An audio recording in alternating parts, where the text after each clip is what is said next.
Bom, então a Valmer Ferrari vai falar para nós pureza. Eu que agradeço. Boa noite a todos. Que a paz do nosso Mestre Jesus possa nos envolver em mais um momento de estudos. Vamos começar contando história. Imagine que é uma típica tarde de sexta-feira. Você está dirigindo em direção à sua casa, depois de mais um dia de trabalho. Você sintoniza o rádio, o noticiário está falando de coisas de pouca importância. E de repente você escuta que numa cidadezinha distante morreram 3 pessoas de uma gripe até então totalmente desconhecida. Você não presta muita atenção àquilo, passa um fim de semana muito tranquilo com sua família num hotel fazenda, longe de todos os meios de comunicação. E aí na segunda-feira, quando você está voltando para o trabalho, você sintoniza novamente o rádio e escuta que já não são 3 as pessoas mortas pela tal gripe, mas 30 mil pessoas. Isso nas colinas remotas lá da Índia. Um grupo de controle de doenças dos Estados Unidos foi investigar o caso.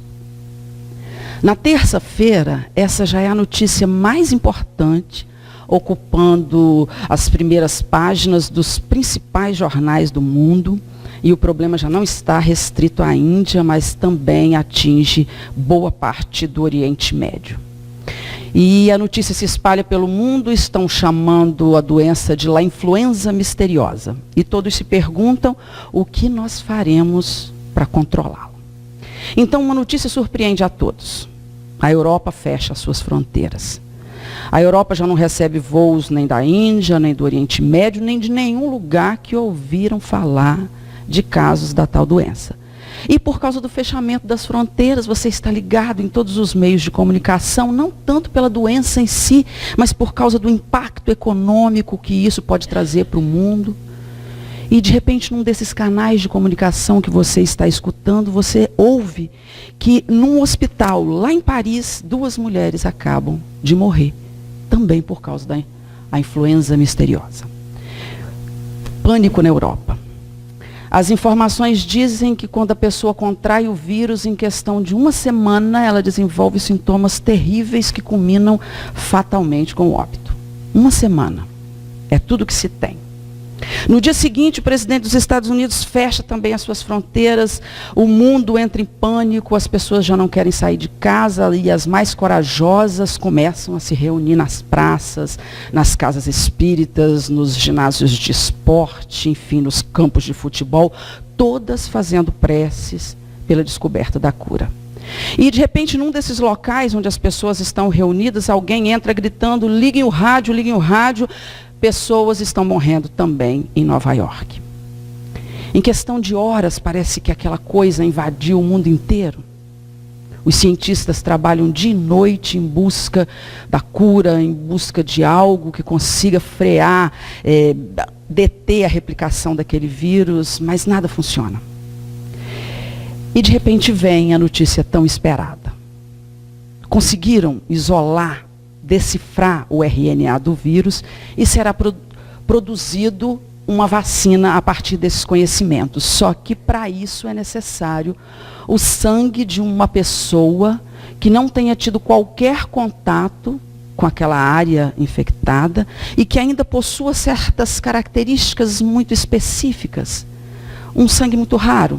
E corre pelo mundo a notícia de que as pessoas devem ir aos hospitais para fazer o teste, para analisar o seu sangue, se for o caso, doar para a produção da tal vacina ou antídoto. Filas quilométricas se formam na frente dos hospitais, dos ambulatórios, postos de saúde, consultórios, porque no mutirão todos os trabalhadores da área da saúde estão ali dia e noite para ajudar. E você vai com toda a sua família, com amigos, com parentes e alguns vizinhos, enfim. Todos se perguntando o que é que vai acontecer. Será que esse é o fim do mundo? Será que é o fim da raça humana? E de repente um médico sai gritando um nome que ele leu numa prancheta e o menor dos seus filhos está do seu lado, abraça sua perna e diz: pai, esse é o meu nome. E antes que você possa raciocinar, eles já estão de frente para você e o médico lhe diz que o sangue do seu filho está puro. e que ainda possui todas as características de que eles necessitam para a produção da tal vacina antídoto que poderá curar o mundo. E você pergunta, claro, quanto de sangue vocês pretendem tirar do meu filho? E o médico perde o sorriso e meio constrangido ele diz, Senhor, nos perdoe, não pensávamos que seria uma criança. Nós não estamos preparados, nós precisamos de todo o sangue do seu filho.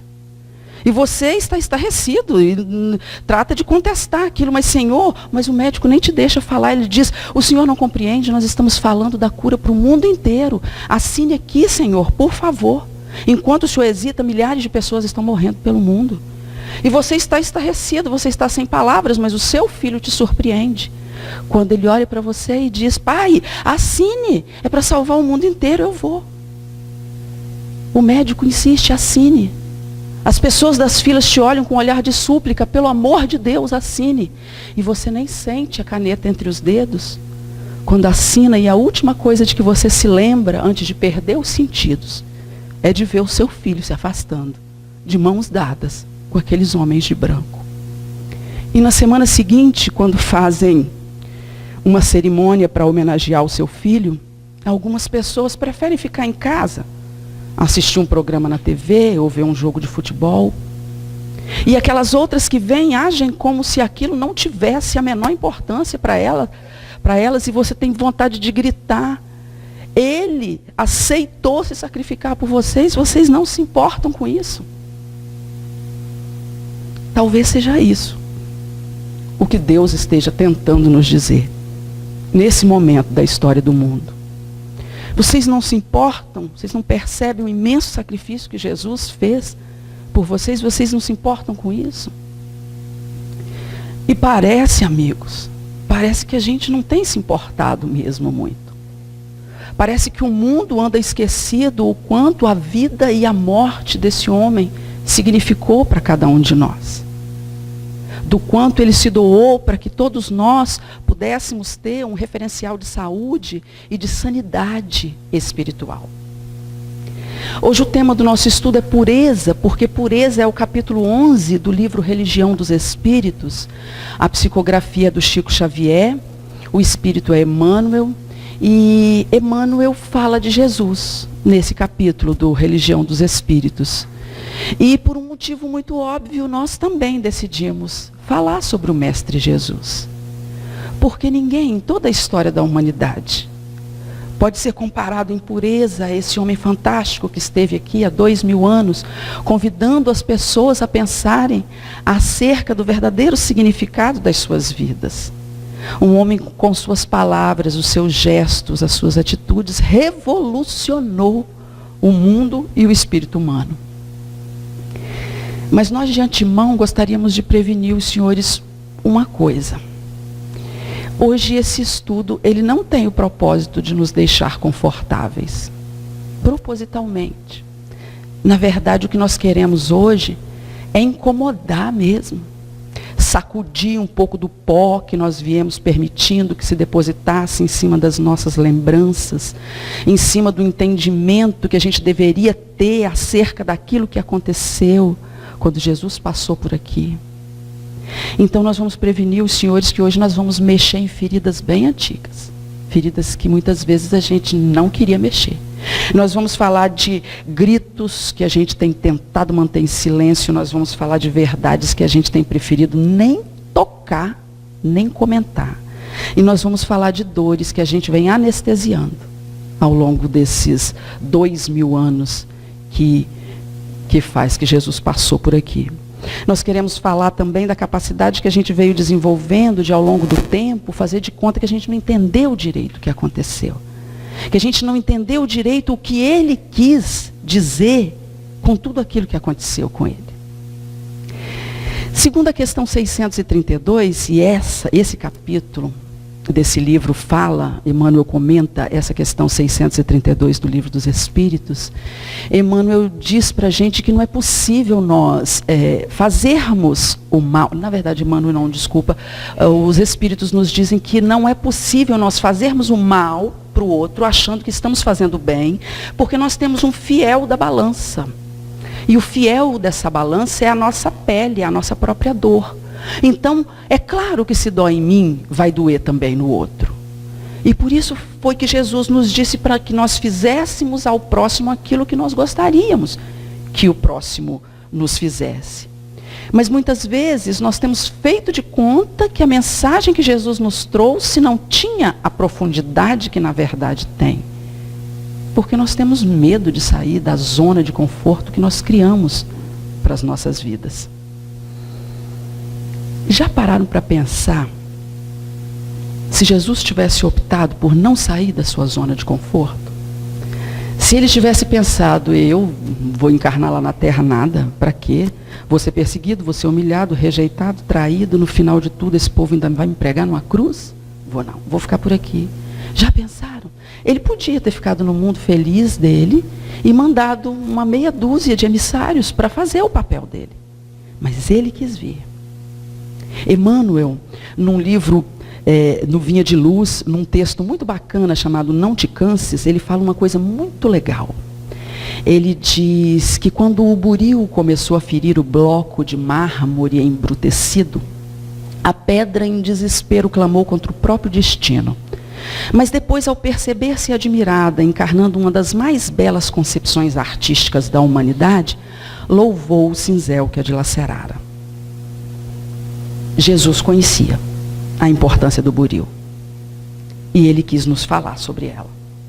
Jesus sabia da importância do cinzel para apararmos as arestas das nossas imperfeições. E ele escolheu vir. Jesus escolheu vir, ele decidiu se submeter aos golpes do martelo porque ele queria nos mostrar a forma que nós deveríamos encarar, aceitar e superar as nossas próprias limitações, os nossos próprios desafios dentro desse mundo de provas e expiações. Ele podia ter nascido filho de Herodes, de César, de Pilatos. Mas em vez disso, ele escolheu Maria. Ele resolveu nascer numa estrebaria, ao invés de um palácio, numa manjedoura, ao invés de um trono. E aí a gente se pergunta, o que teria querido dizer Jesus com as suas atitudes? Como é que nós temos assimilado as coisas que ele ensinou para a gente? Quais têm sido os objetos do nosso interesse nesse mundo? Será que eu tenho preferido a beleza do frasco em vez do conteúdo? Será que nós temos conseguido nos elevar acima das nossas próprias limitações e entendermos a importância dos golpes do martelo? A verdade, amigos, a verdade é que a gente não quer ter muito trabalho. Aí os senhores podem estar olhando para mim e pensando assim, dá um desconto para a gente, poxa vida, né? A gente anda tão cansado, né? A vida da gente está tão atribulada, é uma correria danada. Mas a verdade, amigos, é que se desse, a gente escolhia passar os nossos dias nos dedicando somente aos nossos momentos de prazer. Comer, beber, dormir, fazer sexo, viajar de vez em quando. Mas o que é que ele espera de nós? Pelo amor de Deus, o que é que ele espera de nós? Ele não está esperando nada da gente, não. A não ser que a gente o aceite. Ele morreu na cruz para que eu não precisasse sofrer. Então, tudo que eu preciso fazer é levantar minha mãozinha e dizer que eu aceito. E posso continuar levando a minha vida numa boa, comendo, bebendo, dormindo, fazendo sexo e viajando de vez em quando. Será que a gente entendeu mesmo o que Jesus tentou nos dizer? O que será, por exemplo, que ele quis dizer com tudo aquilo que eu faço, vós também podeis fazer? Eu não sei não, mas pelo amor de Deus, se ele estava falando tanto que ele ia sofrer naquela cruz, é melhor não pensar nisso. Será? Será que é melhor não pensar nisso? Hoje, no momento da grande transição, no momento da separação do joio do trigo, talvez não seja prudente nós deixarmos isso para lá, não neste momento. Pegue a sua cruz e me siga, ele diz. Dor. Jesus está falando de dor. Ele está falando de sofrimento. Pegue a sua cruz e me siga. No mundo conhecereis aflições, mas tem de bom ânimo. Eu venci o mundo. Ele está falando de dor. Ele está falando de sofrimento. Se te baterem a face esquerda, oferece também a direita, ou é o contrário, a direita oferece a esquerda. Ele está falando de dor. Da forma como nós temos que encarar os nossos problemas, as nossas adversidades aqui nesse mundo. É isso que Jesus está nos ensinando. Será que Jesus usaria a sua preciosa existência só para nos dizer umas palavras bonitas, umas frases de efeito? Será que o que Jesus quer é que nós nos enclausuremos dentro do nosso próprio mundo, pensando somente no nosso bem-estar, deitadinhos num sofá macio, de frente para a TV, comendo pipoca, bebendo guaraná, recostados em macias almofadas de cetim? Ele disse que nós éramos deuses. Disse também que nós deveríamos ser perfeitos, como o Pai Celestial é. E será que para nós sermos perfeitos como o Pai Celestial é, dá só esse pouquinho de trabalho que nós temos tido ao longo das nossas vidas? O trabalho de levantarmos todos os dias de manhã, irmos para os nossos empregos, voltarmos à noite, assistirmos TV, o jornal, mexermos no WhatsApp, no Facebook e depois dormirmos em berço esplêndido? Será que foi isso que Jesus tentou dizer para a gente quando ele caminhou para o Gólgota com aquela cruz nos ombros? Será que todo o seu sacrifício, toda a sua dor, tudo que ele viveu aqui, ele viveu para que eu pudesse vir depois dele, numa viagem de férias, fazer turismo?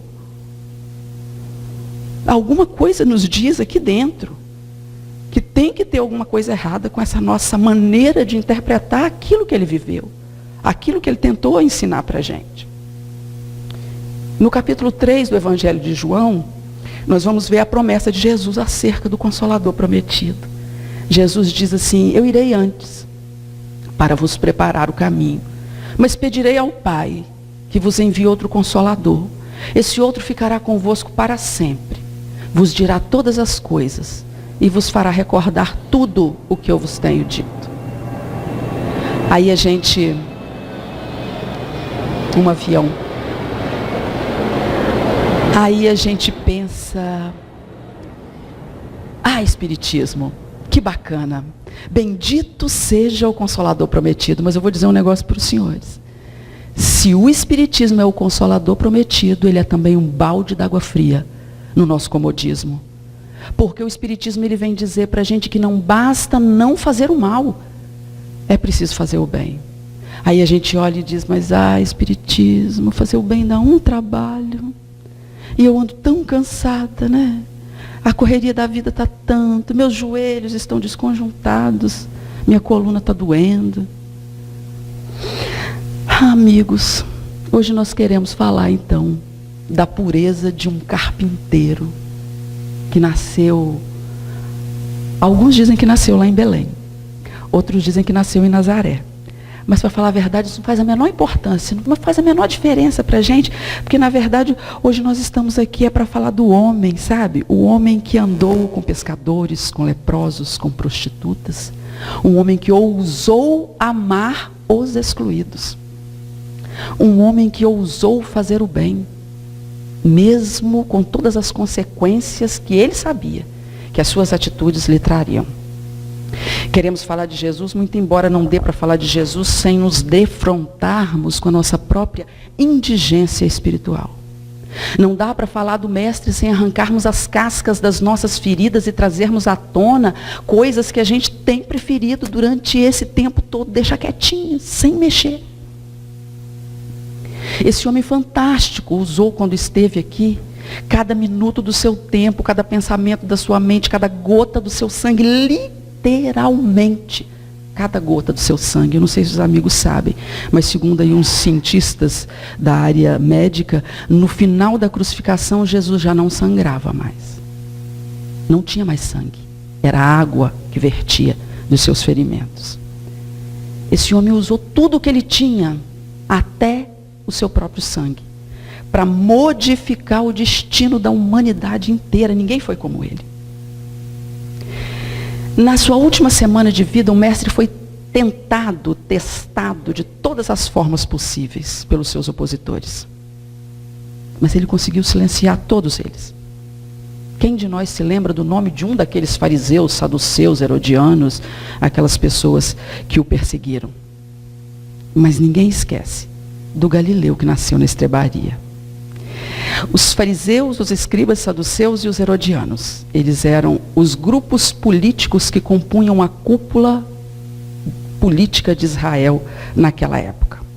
Para eles, Jesus representava um perigo, porque Jesus fazia com que as pessoas pensassem a respeito da vida de Deus, sobre a paz, sobre a responsabilidade que cada um tem diante da vida, e isso assustava aquelas pessoas. E eles decidiram destruir Jesus. Jesus conseguiu um fato inédito na história da política daquela época, que foi a união de dois grupos políticos rivais naquilo que foi um dos episódios mais intrigantes do Evangelho, que é quando os fariseus e os herodianos perguntam para Jesus se era lícito pagar impostos a César. Aquilo era uma cilada, amigos. Qualquer coisa que Jesus dissesse ali, eles o prenderiam. Se Jesus dissesse que era lícito, os fariseus o levariam, porque ele estaria indo contra as leis mosaicas que não previam a cobrança de impostos. Se ele dissesse que não era lícito, os herodianos o levariam, porque ele estaria colocando o povo contra Roma. Mas Jesus implodiu a maneira de pensar daquelas pessoas.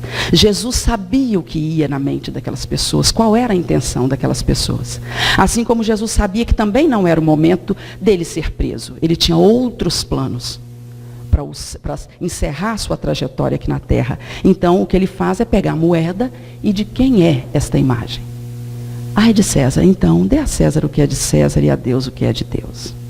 Jesus literalmente implodiu a maneira de pensar daquelas pessoas. Eles que odiavam os publicanos, que eram os coletores de impostos, que apedrejavam as prostitutas, que não se misturavam com os leprosos, com as pessoas simples do povo, tiveram que engolir, literalmente, a presença daquele carpinteiro. Aquele Galileu possuía uma leveza, uma eloquência, uma grandeza de caráter com a qual aquelas pessoas não estavam acostumadas a lidar. Um homem simples, um homem de aparência comum, que encantava as multidões e que se dizia filho do próprio Deus. Um homem que discursava sobre a linguagem do amor e ainda por cima era afável com os miseráveis de Israel. Ele se perguntava o que ele está pensando que é. O que ele veio fazer aqui? E eles então pretenderam destruir Jesus. Pretenderam sepultar Jesus. Aí, como diz o senhor Augusto Cury no livro dele, Jesus, o mestre da sensibilidade, o que eles não sabiam é que Jesus é como uma semente. Que nada melhor para uma semente do que a sepultura. E o que a gente viu então a partir do sepulcro foi algo fenomenal. A semente divina cresceu, floresceu, a árvore da vida deu os seus frutos, e hoje não existe um único lugar no mundo que não se tenha ouvido falar acerca da lei de amor que Jesus veio dar notícia para a gente. E nós? O que é que nós faríamos se estivéssemos no lugar de Jesus? Assumiríamos o risco que ele assumiu?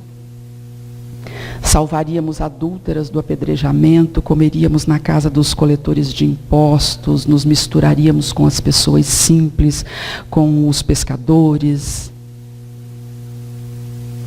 Será que nós faríamos isso? Será que nós gastaríamos o nosso tempo precioso para dizer para aquelas pessoas como é que elas deveriam se comportar diante da vida? Ou então, para deixar um exemplo de vida para pessoas que nem tinham nascido ainda?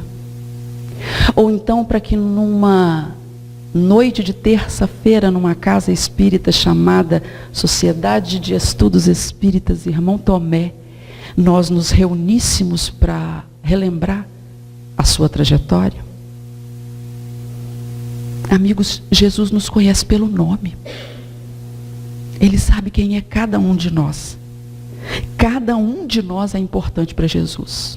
Às vezes eu até me pergunto por que somos assim tão importantes para Ele. Mas o fato é que somos. Na última ceia de Jesus, Jesus lavou os pés de todos os discípulos, inclusive os pés de Judas. Vocês conhecem alguém na história que, sabendo que aquela pessoa é quem vai te trair ou quem te traiu, seja capaz de lavar as crostas de sujeira dos seus pés.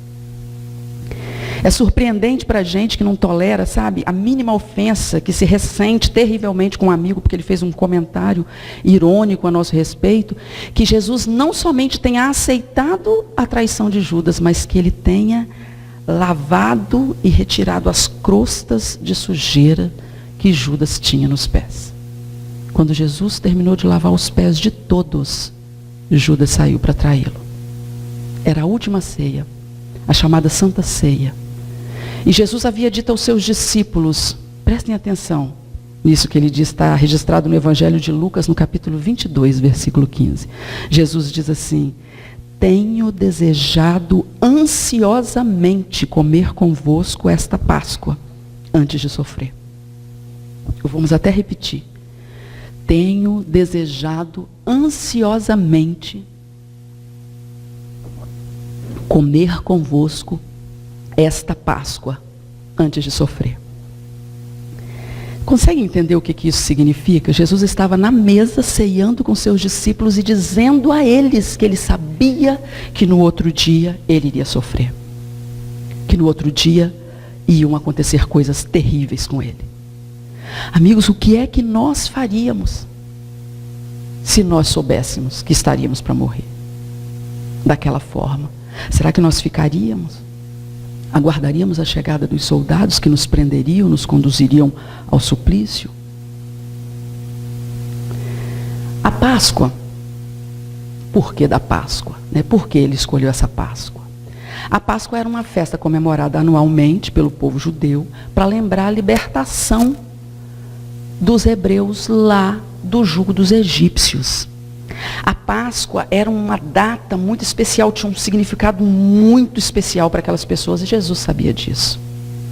Antes de deixar o Egito, fugindo da dominação do jugo dos egípcios, os hebreus deveriam matar um cordeiro. O sangue desse cordeiro seria passado nos umbrais das portas. Eu não sei se os amigos se recordam das pragas. Essa foi a última praga. O anjo da morte ia passar, ia levar o primogênito de cada casa.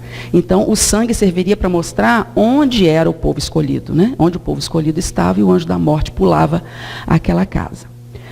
Muito bem. A carne serviria para alimentar o povo, para dar força, para eles empreenderem pelo menos os primeiros dias de jornada pelo deserto em busca da tão sonhada terra prometida que era Canaã. Jesus sabia disso tudo.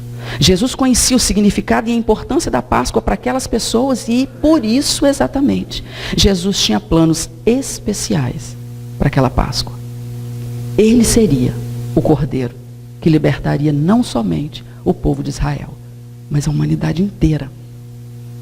Recuando um pouquinho na vida pública de Jesus, né, saindo desse momento aí da crucificação, recuando um pouquinho na história, nós vamos ver no momento do batismo de Jesus, quando João Batista vai batizá-lo, Jesus está descendo, né, um pequeno morrinho e João Batista anuncia Jesus dizendo uma frase muito impactante, mas provavelmente as pessoas ficaram meio que sem entender por que ele tinha dito isso. João Batista diz: eis o Cordeiro de Deus que tira o pecado do mundo. Em várias outras situações dentro do Evangelho, várias outras passagens, nós vamos ver Jesus se referindo a si mesmo como Cordeiro de Deus. Incrível isso, quando a gente começa a ligar os pontos. É incrível porque isso tudo nos leva a crer que Jesus sempre soube do que ia acontecer naquela Páscoa. Ele sabia que naquela Páscoa ele iria enfrentar o suplício na cruz. Ele sabia porque ele tinha escolhido aquela data para encerrar a sua missão, a sua trajetória aqui nesse mundo. Ele tinha consciência que no dia seguinte ele iria morrer de maneira lenta, o seu corpo iria desidratar, o sangue verteria dos seus punhos, da sua cabeça, das suas costas, dos seus braços. Ele sabia disso. Mas em vez de fugir, ele utilizou os seus últimos instantes para terminar de dar um recado para a gente. Entendem que esse recado não pode ser uma coisa qualquer. Tem que ser algo muito grandioso. Não dá para Jesus ter feito tudo isso assim para dizer uma coisinha qualquer para a gente sair. embora tenha algo grande aqui para a gente entender. Jesus, sem dúvida, é uma pessoa singular na história. Qualquer um de nós que se der o trabalho de parar para analisar a dimensão dos seus gestos, ficará assombrado com a nobreza e a força que esse homem tinha. Tem. Desculpa aí, Senhor. Mas nós, com o decorrer do tempo, nós fomos nos tornando insensíveis diante de todo o sofrimento, de tudo aquilo que ele viveu. Nós perdemos a noção do que é que aquilo significou para a gente. Ele podia ter fugido. Eu tenho certeza que ele podia ter fugido. Ele fez a tempestade no mar parar com uma única ordem. Ele curou paralíticos, cegos, leprosos. Ele fez tanta coisa. Ele podia parar com aquilo. Mais uma pergunta, mas em vez disso, o que fez Jesus? No início desse estudo, nós dissemos que hoje a nossa intenção, nosso objetivo era de incomodar, de arrancarmos as cascas das feridas, de tirarmos o pó de cima das nossas lembranças, mas talvez o objetivo principal mesmo seja esse do confronto, sabe? De nós nos defrontarmos, acho que confronto não é bem a palavra, de nós nos defrontarmos com aquilo que Jesus viveu e com aquilo que nós temos vivido, para que a gente compare, para que a gente perceba o quão pouco nós temos feito, como as nossas vidas têm sido calmas e pacatas, o quanto a nossa contribuição tem sido pequena, senhores. Santo Agostinho, ele diz uma coisa muito interessante. Ele diz que um excelente meio de nós atingirmos a santidade é nós nos concentrarmos naquilo que foram os últimos instantes da vida de Jesus aqui na terra, ou seja, a sua via crucis. Ele diz que é o meio mais rápido de chegar à santidade. Emmanuel também nos fala algo muito bacana que está nesse Pão Nosso. Ele diz que o mestre na cruz é a resposta para todos os que procuram a sublimidade da ressurreição. Então nós queríamos tentar. Então é isso que eu vou convidar os amigos agora. Para a gente tentar, muito embora seja muito superficial, seja de forma muito imperfeita que a gente vai fazer.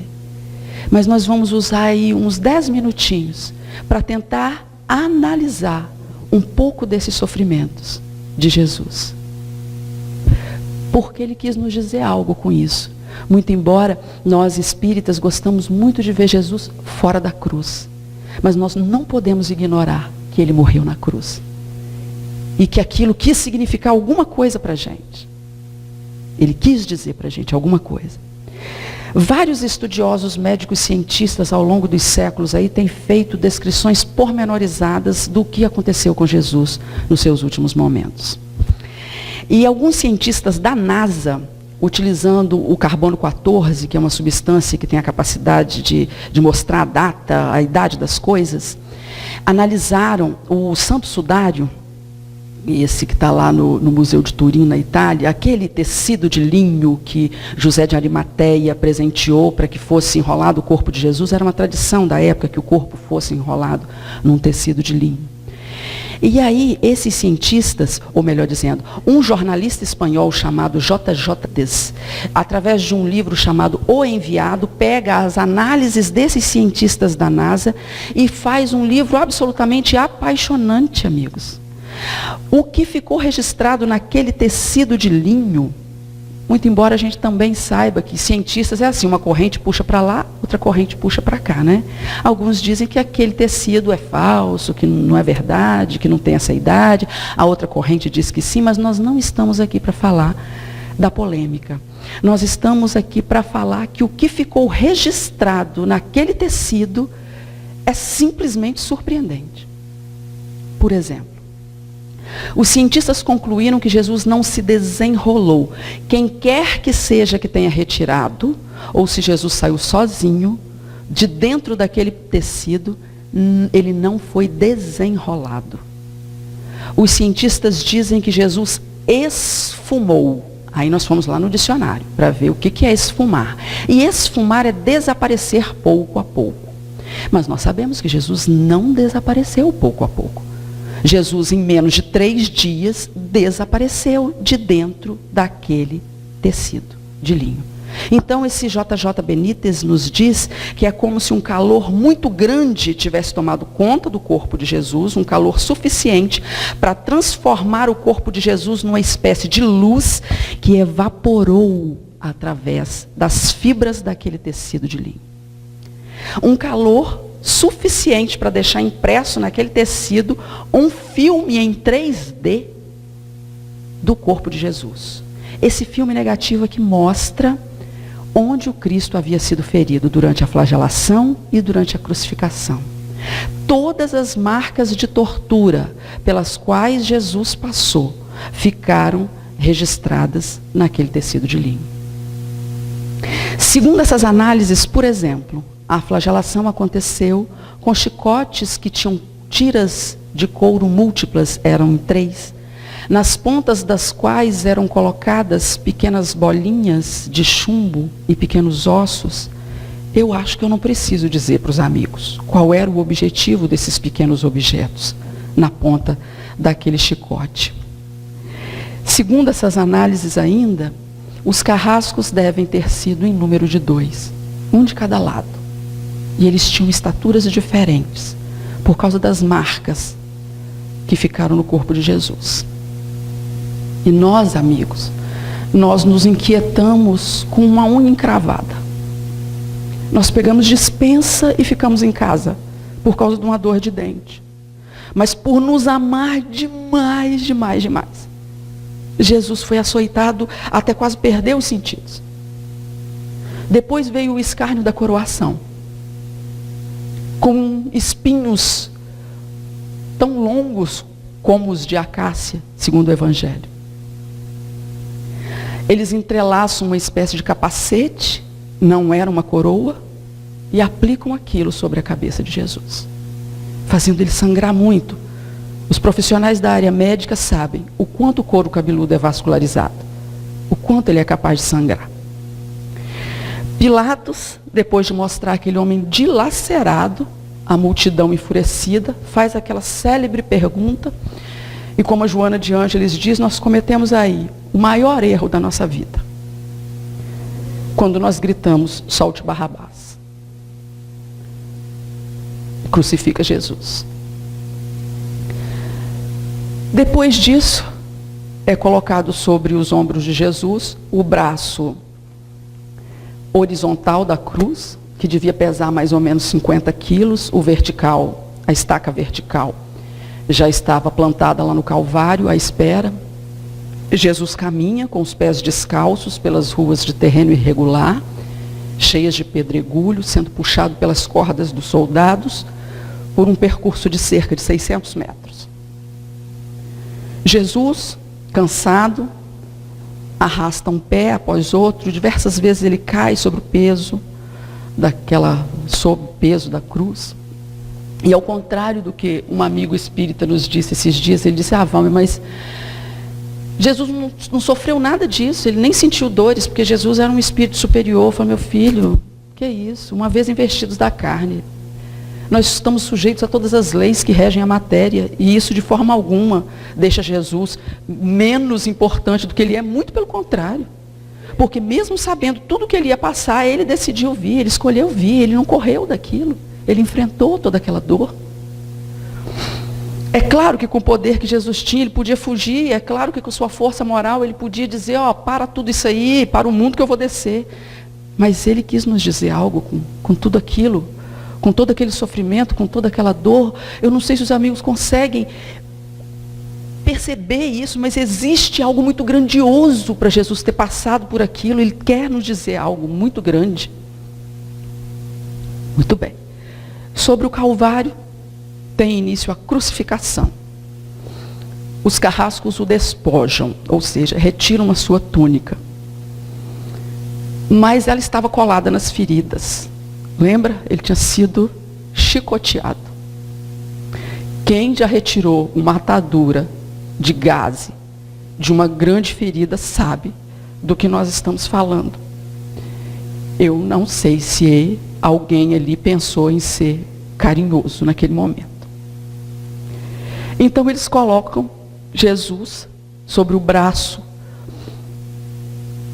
vertical e com um golpe certeiro eles plantam aqueles pregos nos punhos do nosso mestre.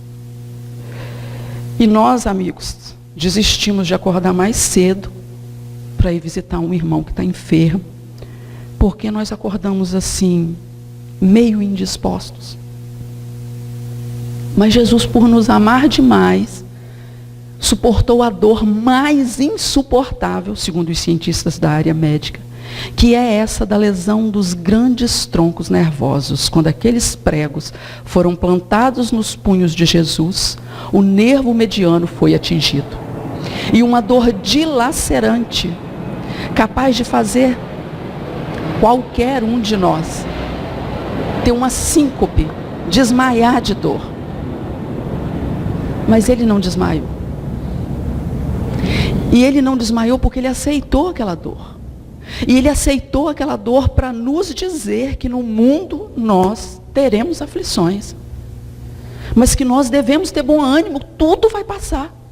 Tudo é passageiro, nenhuma dor que nós estejamos sentindo dura para sempre. Podem aniquilar o nosso corpo, podem destruir a gente, mas o nosso espírito é imortal. O suplício de Jesus na cruz durou 3 longas horas. Antes de lhe prenderem os pés, ao meio-dia ele sentiu sede, segundo o Evangelho. Então um soldado lhe estende sobre a ponta de uma vara, o Evangelho fala uma cana, uma esponja embebida numa bebida ácida de uso muito comum entre os militares da época, o Evangelho nos fala vinagre, mas ele não bebe, tudo aquilo deve ter sido uma tortura muito atroz para ele. A posição que ele estava na cruz o impedia de beber e o que ele tinha era sede. Então, um estranho fenômeno começa a se produzir no corpo de Jesus. Os músculos vão se enrijecendo, a princípio os deltoides, depois os bíceps numa contração, os dedos começam a se curvar. A esse fenômeno os médicos chamam tetania. É o tétano. Quando os sintomas se generalizam, os músculos do abdômen se enrijecem, depois os entre as costelas, depois os do pescoço e, por fim, os músculos respiratórios. A pessoa morre por asfixia. Essa foi a causa final da morte de Jesus. Asfixia. Mas antes disso, de repente, num esforço sobre-humano, ele toma um apoio sobre o prego que estava fincado nos seus pés, ganha fôlego, sabe para quê? Porque ele quer falar. E ele fala: Pai, perdoa-lhes, porque eles não sabem o que fazem. E aí a gente se pergunta, meu Deus, que amor foi esse? Que esse homem foi capaz de sentir por nós. Quem de nós se lembraria de pedir para Deus para perdoar alguém que estivesse nos mantendo sob tortura? Que amor foi esse? Um amor que beira o inacreditável. Por que nós somos assim? Tão importantes para Jesus. Durante as 3 horas de suplício, Jesus pronunciou, segundo o Evangelho, 7 frases. Cada vez que ele quis falar, ele teve que repetir tudo isso. Se apoiar sobre aquele prego dos seus pés, ganhar fôlego para falar. Inimaginável. Inimaginável. Por volta das 3 da tarde, o céu de Jerusalém escureceu. A temperatura diminuiu. E ele, então, num último esforço, diz: Pai, nas tuas mãos eu entrego o meu espírito. E tudo estava consumado. O nosso mestre estava voltando para casa. Eu sei que nós fizemos hoje, amigos, muitas perguntas. E demos poucas respostas. Talvez nós tenhamos dado nenhuma resposta. Mas isso foi proposital porque nós gostaríamos que cada um pensasse, que cada um chegasse às suas próprias conclusões, encontrasse as suas próprias respostas. Será que as nossas dores são de fato tão grandes como nós as imaginamos, quando nós as vemos? o que desejava ensinar Jesus com a sua vida e com a sua morte. O que é que ele espera de nós? O quanto nos compete sofrer em nome do nosso Mestre Jesus. Emmanuel, nesse livro, Pão Nosso, nos diz que se nós perguntássemos ao grão de trigo que opinião ele alimenta acerca do moinho, certamente o grão de trigo diria que dentro do moinho ele encontra a casa de tortura onde ele se aflige e sofre. Mas é de lá que o grão de trigo se ausenta, aprimorado para a glória do pão na subsistência do mundo. O Mestre Jesus é o pão da vida. Aquele que o compreende, que o segue, jamais voltará a sentir fome. Então, o que nós queremos dizer é, tomemos a nossa cruz e sigamos Jesus, pedindo a Ele. Assim como fez Bartimeu, o cego de Jericó, que quando interrogado por Jesus, Bartimeu, o que queres que te faça? Ele disse, que eu veja, Senhor. Que eu veja, Senhor. Que eu seja capaz de ver. O que é que o Senhor espera de mim? Mais que isso, e que eu tenha ombros fortes o suficiente para carregar a minha própria cruz, porque o Senhor carregou do Senhor. Para a gente encerrar, amigos, nós vamos passar um vídeo. Deixa eu ver quantos minutos nós temos. Talvez dê para passar os dois. Nós vamos passar um vídeo que é uma finalização de tudo isso que a gente viu aqui. A gente de antemão pede desculpas porque esse vídeo é uma música evangélica maravilhosa. Então uma frase ou outra assim não condiz muito com nós espíritas, com o que nós cremos. Mas é lindo e eu acho que merece a gente assistir.